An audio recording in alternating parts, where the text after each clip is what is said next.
शिल्प प्रतिष्ठा क्षेत्र में निश्चित भाव यह एक संजोग जे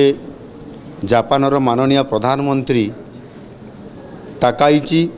एक उच्च स्तरीय प्रतिनिधि मंडल सहित भारत को तांकर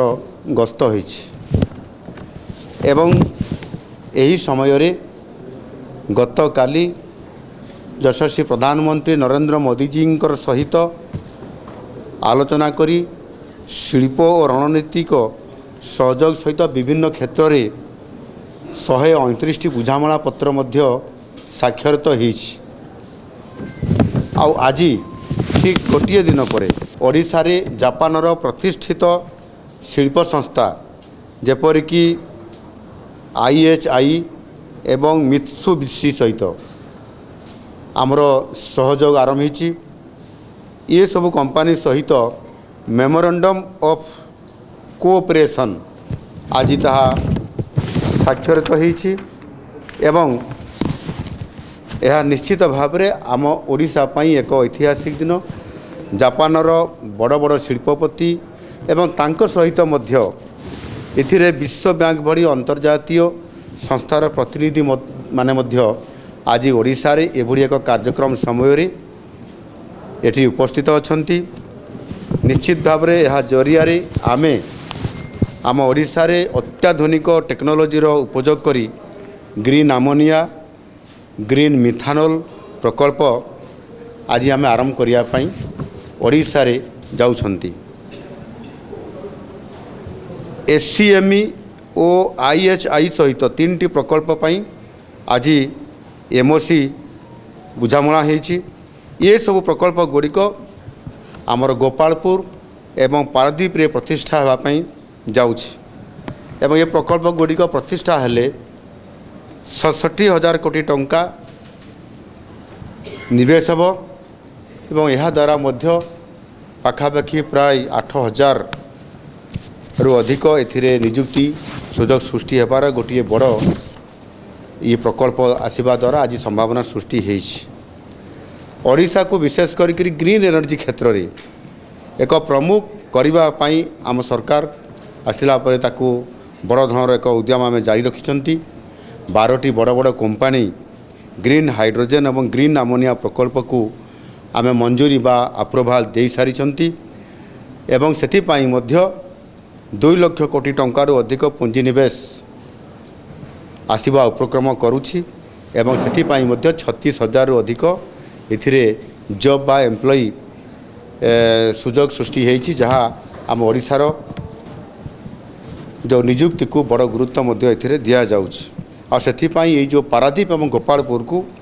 मिसैकरी आम ट्विन ग्रीन इंडस्ट्रियल कॉरिडोर्स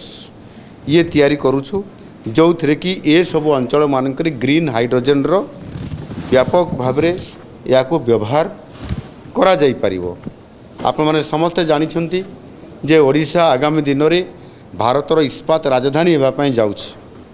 आ सेथिपाई 2036 सुधा आमर जो संकल्प अच्छी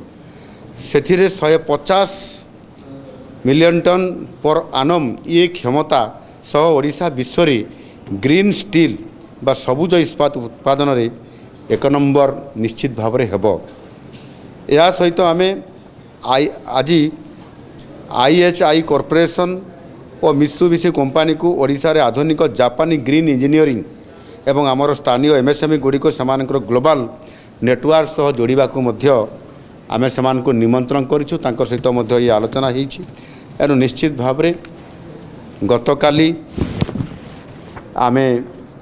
UAE सहित गोटे बड़ एल्युमिनियम विभागर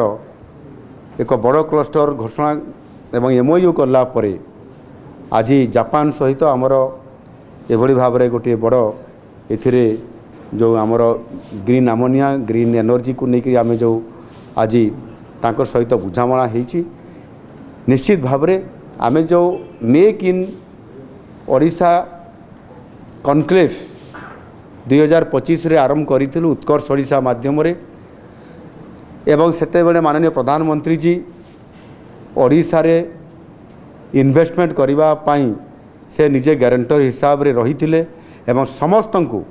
देश भितर देश बाहर थिबा पुंजी निवेशकारी को आह्वान करथिले एवं आज जिते बड़े 1.5 वर्ष पर आम ये प्रक्रिया को जारी रखिथिबा कारण आज 10 लाख कोटी टंकार अधिक प्रकल्प को आज आम अनुमोदन दे सारीचु एवं 3.5 लाख कोटी टंकार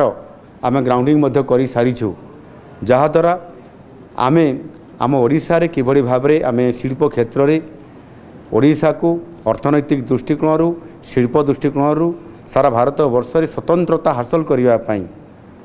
ये जो लक्ष्य रखीचु तार फलस्वरूप जापान सहित एवं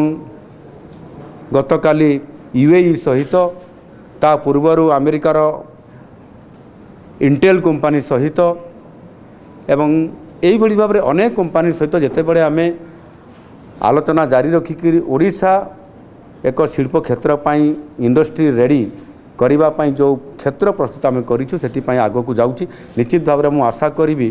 जे आगामी दिन में ओडिशा शिल्प क्षेत्र में अर्थनैतिक दृष्टिकोण समृद्ध हम एवं आमर जो मिशन 2036 अच्छी